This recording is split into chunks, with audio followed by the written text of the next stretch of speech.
Hey guys, so today I'm going to do a bit more serious a video on the 7th, which is today. I decided that it would be important to do a video on words you might not know, but not just any words, words relating to the transgender community. And so I typed up some definitions some that I knew, some that I looked into to make sure I was representing correctly, and, well, here we go. A cisgendered person is someone whose gender that they're perceived as, or their gender that they were born as, matches the gender identity, whereas the opposite, a transgendered person, is someone whose perceived gender or the gender they were assigned at birth is not the same as their gender identity. But some you might not know, which also relate, is intersex, which is a variation in sex characteristics that doesn't allow an individual to be distinctly identified as male or female. So, like somebody who doesn't quite fit either. Unfortunately, a lot of people through mythology and stuff refer to that sort of person as hermaphrodite, but that is a highly frowned upon term and therefore you shouldn't use it. And genderqueer is someone who identifies somewhere between genders. I've also heard it referred to as gender neutral, and that's also just as valid a gender identity as identifying as one or the other.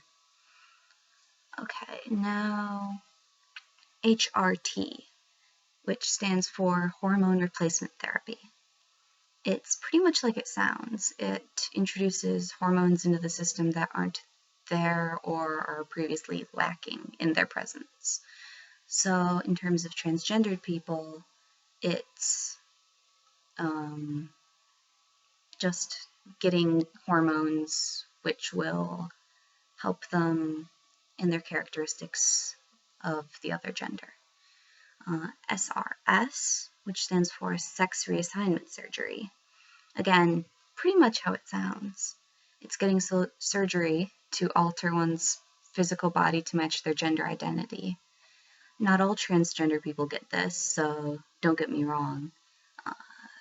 Some people just flat out don't want to, and some people can't afford it. And that doesn't make them any less transgender than somebody that does decide to get surgery for it. It's just a personal choice. Like, some people will get surgery to negate breasts or to change their downstairs genitalia, and some people don't, and it doesn't really matter either way. T or E, which stand for testosterone or estrogen, which kind of goes along with the hormone replacement therapy. Like if somebody says, I'm 6 months on T, that just means they've been taking testosterone for 6 months in their transition. Okay, FTM or MTF.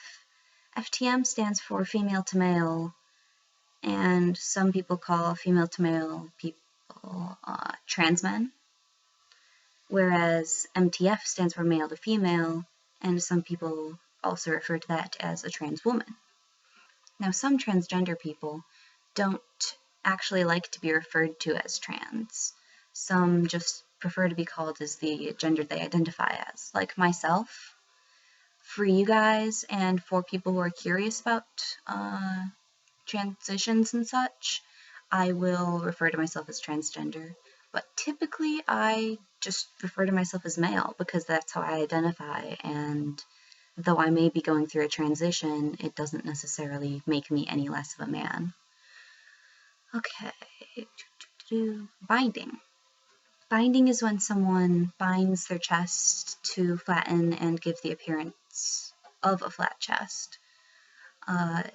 It can be done in many ways, but the safest way to do it, and the way that I would suggest to you to do it, is by getting a binder or a compression shirt.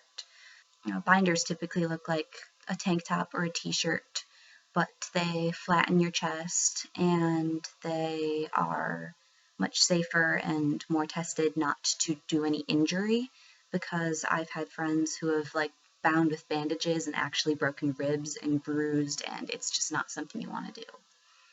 Packing is something I'm less familiar with because I don't do it. I personally don't feel the need to, but depending on what people feel dysphoric about, it depends on what they do. Packing is creating the impression of having male genitalia.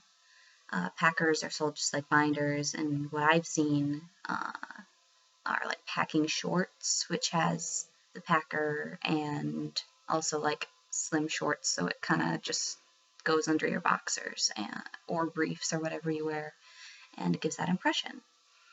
Now, something I've heard of from friends and that I've looked into a little bit out of curiosity is tucking. Tucking is the practice of hiding male genitals so it's not visible in clothing, so it's basically the reverse of packing. Again, I'm not too familiar with it, but that's also something to know. Passing. Passing is a term that I, as well as I've found quite a few transgender people, really don't like. But passing stands for when in public people perceive you as the gender that you identify as. Now, I personally don't like it because it sounds like we're having to pass a test. Like, unless we pass, we're like less of a man or less of a woman.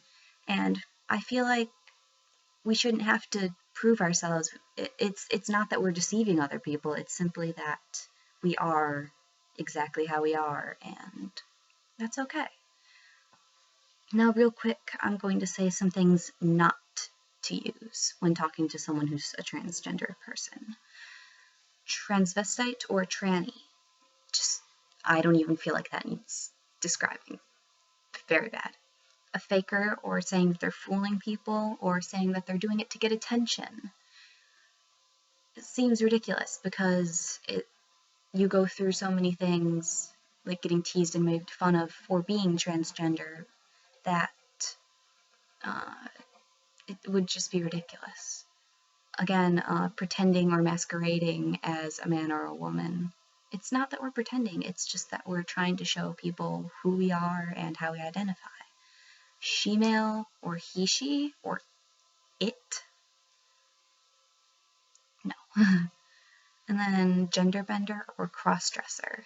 Again, it's not that we're just dressing up and we can flick it off like a switch. It's showing our identities and how we identify and doing it in a visual way, but it's no sort of deception. So I hope those terms, both good and bad, helped in terms of if you ever meet someone who's a transgender person, or if you are a transgender person. If you have any questions about them, like elaborating, just let me know. And I'll see you guys later.